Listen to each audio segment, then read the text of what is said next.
सारी तारीफें सिर्फ अल्लाह के लिए ही हैं। नबी मोहम्मद सल्लल्लाहु अलैहि वसल्लम पर करोड़ों दुरूद व सलाम। अस्सलामु अलैकुम।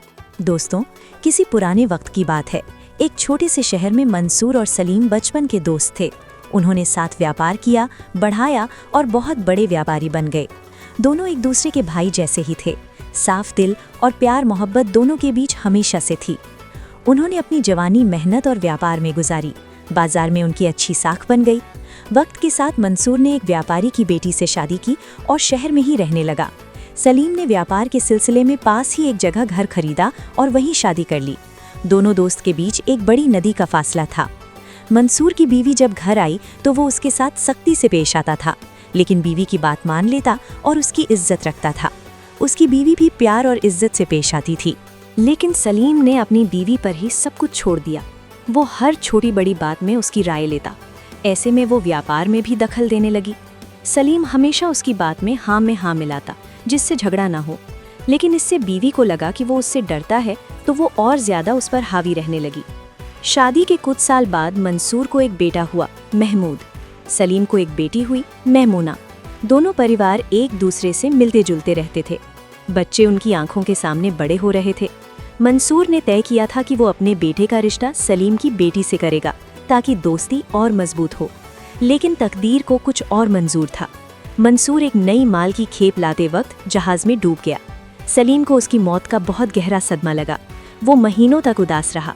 वो अपने दोस्त की बीवी और बेटे का हाल पूछता रहता था। उसने मंसूर के व्यापार और हिसाब किताब संभाले, महमूद को सब कुछ सिखाया। जब महमूद बड़ा हुआ तो वो अपने बाबा जैसा जिम्मेदार और सख्त मिजाज का हो गया। महमूद ने अपनी माँ से कहा, अम्मी, मैं अब अपना आधा दीन पूरा करना चाहता हूँ।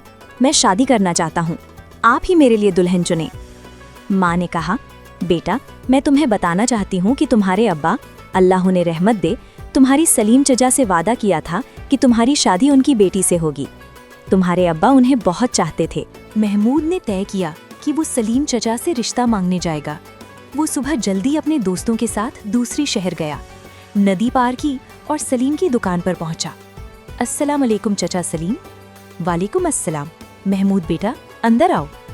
बातचीत के बाद महमूद ने कहा, चचा जान, मैं आज आपकी बेटी मैमूना से शादी का रिश्ता लेकर आया हूँ। सलीम ने खुश होकर कहा, ये तो बहुत खुशी की बात है। मेरी बेटी के लिए तुमसे बेहतर और कौन मिलेगा। तुम्हारे अब्बा भी यही चाहते थे, लेकिन तुम उसकी माँ से भी पूछ लो।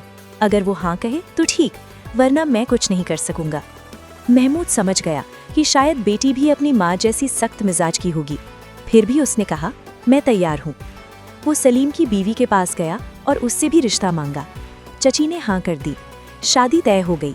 महमूद ने घर जाकर तैयारी की। कुछ दिनों बाद निकाह हुआ। वो 3 दिन दुल्हन के घर मेहमान रहे। महमूद अपनी माँ और रिश्तेदारों के साथ वापस लौटने लगा। 3-4 नावों में उसके रिश्तेदार बैठे और चल दिए। नाव पर सवार होने से पहले मैमूना की माँ ने महमूद से कहा, बेटा, मुझे भी अपने साथ ले चलो, ताकि मैं बेटी को उसके नए घर में बसाने में मदद कर सकूं। महमूद ने मना कर दिया, चची जान, चचा को अकेला छोड़कर मत जाओ। मैं मैमूना को अपनी पलकों पर रखूंगा। आप बेफिक्र रहो। कुछ दिनों बाद मैं मैमूना को आपके पास ले आऊंगा। नाव चल पड़ी। मैमूना के माँ बाप किनारे खड़े उन्हें विदा कर रहे थे। उसके साथ नाव में एक कुत्ता और बंदर भी था। नाव बीच नदी में पहुंची तो महमूद ने नाव वाले को रुकने का इशारा किया। ये उसकी चाल थी। महमूद बोला, नाव में पानी घुस रहा है, हमें उतरना होगा और बाकी रास्ता पैदल तय करना होगा। उसने कुत्ते को पानी में कूदने को कहा। वो भौंकने लगा और नहीं कूदा। महमूद ने तलवार निकाली, कुत्ते को मारा और पानी में फेंक दिया। फिर बंदर को भी पानी में फेंकने को कहा। बंदर डर गया और किनारे तक तैरकर जाने लगा। महमूद ने बीवी से कहा, अब तुम कूदो। मैमूना पहले हिचकिचाई, लेकिन महमूद ने तलवार दिखाई।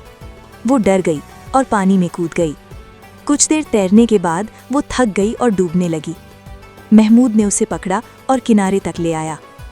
ये हादसा मैमूना कभी नहीं भूल पाई। उसके बाद वो बहुत फर्माबरदार हो गई। वो महमूद का हर हुक्म मानती, उसकी इज्जत करती। महमूद भी उसे इज्जत देता और उसकी जायज़ मांगे पूरी करता। 2 महीने बीत गए। एक दिन महमूद ने अपनी बीवी से कहा, क्या ख्याल है कि तुम्हारे माँ बाप हमारे यहाँ कुछ दिन आकर रहें तो? मैमूना खुश हुई। महमूद ने बुलावा भेज दिया। सलीम और उसकी बीवी बहुत खुश हुए। उन्होंने तोहफे खरीदे और नाव से रवाना हुए। महमूद और मैमूना ने उनका इस्तकबाल किया। सलीम अपनी बेटी को बहुत अखलाक, फरमाबरदार, शौहर की इज्जत करने वाली और उसके आराम की फिक्र करने वाली पाकर खुश हुआ। मैमूना शौहर के आने पर खुद उसका सारा काम करती। सलीम को अपनी बेटी का ये बदला हुआ रवैया बहुत पसंद आया। उसने महमूद से कहा, बेटा, मैं तुम्हारी इज्जत देखकर बहुत खुश हूँ। मैं भी अपनी बीवी के सामने ऐसी ही इज्जत चाहता हूँ। मुझे भी वही रास्ता बताओ जिससे तुम गुजरे हो। महमूद ने सारी कहानी बताई, कैसे उसने नाव में कुत्ते और बंदर को पानी में फेंका, बीवी को डराया और सबक सिखाया। मैंने उसे दिखाया कि जिंदगी में मुश्किलें आती हैं। चाचा, इस मामले में मैं ज्यादा तजुर्बेकार हूँ। सलीम ने कहा, मैं भी यही आजमाऊंगा। कुछ दिन बाद सलीम और उसकी बीवी वापस लौटे। महमूद और मैमूना उन्हें नाव तक छोड़ने गए। नाव बीच नदी में पहुंची तो सलीम ने नाव रोकी और कहा, नाव में पानी आ रहा है, हमें उतरना होगा। उसने कुत्ते को पानी में उतरने को कहा। कुत्ता नहीं माना। सलीम ने उसे मारकर पानी में फेंक दिया। बंदर डरकर तैरने लगा। फिर उसने बीवी से कहा, अब तुम उतरो। बीवी ने उसे घूरा और बोली, तुम पागल हो गए हो क्या? मैं ये पागलपन नहीं करूंगी। तुम्हें जो करना है करो। सलीम समझ गया कि ये तरकीब उसकी बीवी पर काम नहीं करेगी।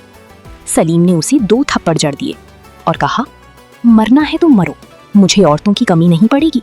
तुम मरोगी, दूसरी आएगी। सलीम नाव से पानी में उतरकर तैरने लगा।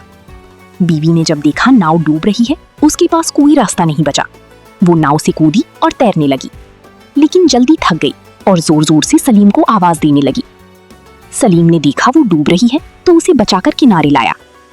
वो समझ गई कि आज उसका शौहर उसकी जान बचा लाया, वरना अपनी जिद में ही मर जाती। इसके बाद बीवी ने अपनी रवैया बदला और सलीम से माफी मांगी और आगे की बची जिंदगी मोहब्बत और एहतराम से गुजारी। अल्लाह की रहमत सब पर हो। आपको हमारी कहानी कैसी लगी बताने के लिए कमेंट कीजिए। ऐसी ही अनोखी किस्से देखने के लिए चैनल को लाइक और सब्सक्राइब जरूर कीजिए। अल्लाह हाफिज।